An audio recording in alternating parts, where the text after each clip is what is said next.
धीरज जैसे ही लौटा तो उसने देखा कि कार की पिछले वाली डिक्की हिल रही है। धीरज ने डिक्की खोली तो उसके अंदर एक भूतनी लेटी हुई थी। धीरज ने धड़ाम से डिक्की बंद कर दी और चिल्लाने लगा। सुशील ने देखा कि अधेड़ आदमी एक भगोने से 2-3 कटे हुए हाथ निकालकर कढ़ाई में गर्म करने के लिए डाल रहा है। सुशील ने सुमन के पास आकर धीरे से कहा, यहाँ कुछ गड़बड़ तो जरूर है, हमें यहाँ से निकल लेना चाहिए। भूतों का ढाबा। धीरज का परिवार आगरा में रहता था। एक दिन धीरज के पापा सुशील घर आए तो उन्होंने बताया कि अगले महीने पूरे परिवार को भाई की शादी में गांव जाना है। धीरज की मम्मी गांव जाने से मना करने लगी। उस सड़े हुए गांव में मैं कभी नहीं जाऊंगी। एक तो इतना दूर है, ऊपर से वो लोग भी बहुत कम रहते हैं, और तो और वहां पर लाइट भी नहीं है। ना बाबा ना, मैं तो ना जाऊं। अब गांव का एरिया पहले जैसा नहीं रहा, रोड पड़ गई है वहां। मैं अपने दोस्तों से कार मांग लूंगा, उसी से चलेंगे। चलो ना मम्मी, बहुत मजा आएगा। वैसे भी कई दिनों से कहीं घूमने नहीं गए हैं। ठीक है चलेंगे, लेकिन वहां कार से पहुंचने में भी 20 घंटे से ज्यादा का टाइम लगता है, इसलिए खाना घर से बनाकर ले जाना पड़ता है। खाना तुम्हारे पापा ही बनाएंगे।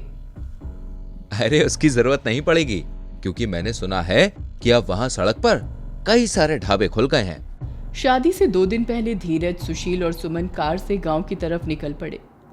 चलते चलते उन्हें रात हो गई। सड़क पर घोर अंधेरा और साए साए करता सन्नाटा था। पापा, ये रास्ता तो बहुत वीरान है, डर के मारे तो मुझे शूशू आ रही है। ऐसा सुनते ही सुशील कार रोक देता है। क्या हुआ पापा, कार क्यों रोकी? तुम ही ने तो कहा कि शूशू आ रही है।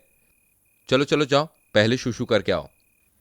मैं इतने अंधेरे में बाहर नहीं जाऊंगा। देखो, शूशू रोकना अच्छी बात नहीं होती है। हम लोग खड़े तो हैं तुम्हारे पास, इतना नहीं डरते। चलो जाओ, शूशू करके आओ। धीरज ने कार का दरवाजा खोलकर जैसे ही पैर जमीन पर रखा, उसका पैर एक हड्डी पर पड़ा। धीरज डर के मारे चिल्ला पड़ा। क्या हुआ? पापा, यहाँ किसी की हड्डी पड़ी हुई है। सुमन और सुशील कार से बाहर निकले। डरने की जरूरत नहीं है, शायद कोई जंगली जानवर इसे यहाँ ले आया होगा। तुम शूशू करने जाओ, ठीक है? अचानक धीरज के परिवार को रोड पर 3-4 लोग गुजरते हुए दिखाई दिए। तब उनकी जान में जान आई। चलो, आखिर कोई इंसान इस रोड पर दिखाई तो दिया, अब मैं भी आराम से शूशू कर सकता हूँ। धीरज के मम्मी पापा कार में बैठ गए। धीरज जैसे ही लौटा तो उसने देखा कि कार की पिछले वाली डिक्की हिल रही है। धीरज ने डिक्की खोली तो उसके अंदर एक भूतनी लेटी हुई थी। धीरज ने धड़ाम से डिक्की बंद कर दी और चिल्लाने लगा। चुड़ैल चुड़ैल, पापा चुड़ैल चुड़ैल। धीरज के मम्मी पापा जल्दी से बाहर निकल कर आए। क्या हुआ धीरज? पापा, डिक्की के अंदर एक भूतनी है, मैंने अभी डिक्की खोलकर देखी थी। सुशील ने डिक्की खोलकर देखने से पहले उन 3-4 लोगों को ढूंढा जो कुछ देर पहले ही उनके पास से गुजर गए थे। वे लोग अचानक से कहीं गायब हो चुके थे। सड़क पर दूर दूर तक कोई नहीं दिखाई दे रहा था। आखिरकार सुशील ने डरते हुए डिक्की खोली। अरे धीरज, लगता है तुम्हारा दिमाग खराब हो गया है। कुछ भी तो नहीं है यहाँ पर। चलो जल्दी कार में बैठो। तीनों कार में बैठे और चल दिए। कुछ देर बाद धीरज बोला, पापा, मुझे बहुत तेज भूख लग रही है। सुशील, तुम तो कह रहे थे कि यहाँ रोड पर बहुत सारे ढाबे मिलेंगे। अब बताओ, मुझे कहीं भी कोई ढाबा नहीं दिख रहा है। मैंने पहले ही कहा था कि हमें यहाँ नहीं आना चाहिए। कुछ देर चलते रहने के बाद सुशील को एक ढाबा दिखाई दिया। मैंने कहा था ना, यहाँ ढाबा है। चलो ढाबे के अंदर चलते हैं और भरपेट खाना खाते हैं।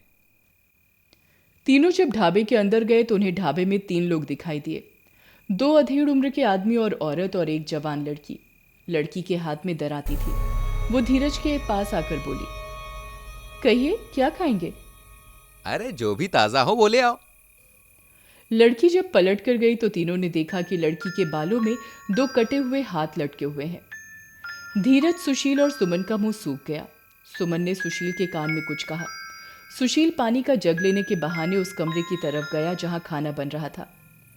सुशील ने देखा कि अधेड़ आदमी एक भगोने से 2-3 कटे हुए हाथ निकालकर कढ़ाई में गर्म करने के लिए डाल रहा है।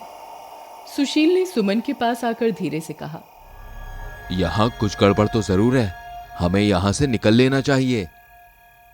तीनों चुपचाप दबे पांव गेट की तरफ बढ़ने लगे।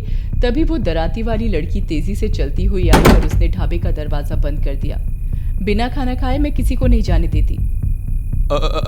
हम लेट हो रहे हैं, बहुत लेट हो रहे हैं, हमें जाने दो। चुपचाप बैठ जाओ और खाना खाकर जाओ। सुशील के परिवार के पास अब कोई और चारा नहीं था। वे लोग टेबल के पास बैठ गए। कुछ देर में एक आदमी शानदार खाना लेकर आया जिसमें पनीर की सब्जी, रोटी, आलू और भी कई चीजें थीं। आदमी जब खाना रखकर चला गया तो सुशील ने देखा कि लड़की उनके पास अकेली खड़ी है। सुशील ने एक झटके से लड़की के हाथ से दराती छीनी और उसकी गर्दन काट डाली। भागो यहाँ से! तीनों लोग ढाबे के बाहर भागे। उधर कमरे से आदमी और औरत भयानक तरह से चीखते हुए उन तीनों के पीछे गए। आदमी और औरत के चेहरे भयानक हो गए थे।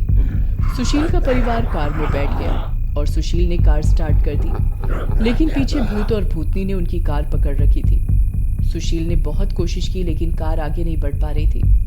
आखिरकार उसने बैक गियर डाला और कार तेजी से पीछे की ओर चला दी। आदमी और औरत कार से बिल्कुल कुचल गए। फिर सुशील ने तेजी से कार आगे बढ़ा दी और वो दिन होने तक नहीं रुका। सुशील ने गांव पहुंचकर सारी बात अपने भाई को बताई। अच्छा हुआ तुम्हारे परिवार को कोई नुकसान नहीं पहुंचा। कुछ साल पहले वहां पर एक ढाबा हुआ करता था जिसे एक गरीब परिवार चलाता था। परिवार में 3 लोग थे, आदमी, औरत और उसकी लड़की। एक बार कुछ जवान लड़के ढाबे में खाना खाने गए। उन्होंने लड़की के साथ बदतमीजी करना शुरू कर दिया। जब लड़की के पिता ने विरोध किया तो लड़कों ने रिवॉल्वर निकाली और आदमी और औरत और उसकी लड़की को गोली मार दी। उसी परिवार की आत्मा उस रोड पर भटकती है और वहां ढाबा होने का भ्रम पैदा करती है। लौटते समय रात में वहां से मत गुजरना। उसने काले रंग की साड़ी पहनी हुई है और माथे पर एक काले रंग की बिंदी है। मौसम कितना बढ़िया है, हल्की हल्की बारिश भी शुरू हो चुकी है। अब अगर इससे बातें शुरू हो जाए तो सफर अच्छे से कटेगा। वो औरत अपने बैग की जिप खोलने की कोशिश करती है लेकिन उससे जिप नहीं खोलती। लाइए, मैं आपकी हेल्प कर देता हूँ। तभी एक अधेड़ उम्र का आदमी आता है और चिल्लाकर कहता है, आज अमावस्या की रात है। आज की रात इस ट्रेन में डायन घूमती है। सब अपना ध्यान रखना। ये अंकल ऐसा क्यों बोल रहे थे? थोड़ी देर बाद पल्लवी भी वापस आ जाती है लेकिन वो आदमी नहीं लौटता। अब जगजीत अपनी जगह से उठता है और वो पीछे टॉयलेट की तरफ जाता है। वो देखता है सिगरेट पीने वाला आदमी गेट के पास मरा पड़ा है। जगदीश चुपचाप टीटी के पास जाकर उसको सब कुछ बता देता है। अपने बैग से वही बोतल निकालकर उसमें एक लाल धागा बांधती है और फिर वो दूसरे दरवाजे की तरफ जाते हैं जहाँ पर उसको दिखाई देता है टीटी की गर्दन पर सुनैना अपने दांत गड़ाए खड़ी है और उसका खून पी रही है। उस टाइम वो डरावनी लग रही होती है और अपने असली रूप में आ जाती है। टीटी भी मर चुका था। जगजीत टीटी को उससे छुड़ाने की कोशिश करता है। डायन जगजीत में उलझ कर रह जाती है। मौका देखकर पल्लवी डायन के बाल खींचकर जितनी भी उसके हाथ में आते हैं उसको बोतल पर बांध देती है। फिर कोई मंत्र पढ़ती है। भाई साहब जल्दी से लाइटर दीजिए। पल्लवी एक मंत्र पढ़कर बोतल में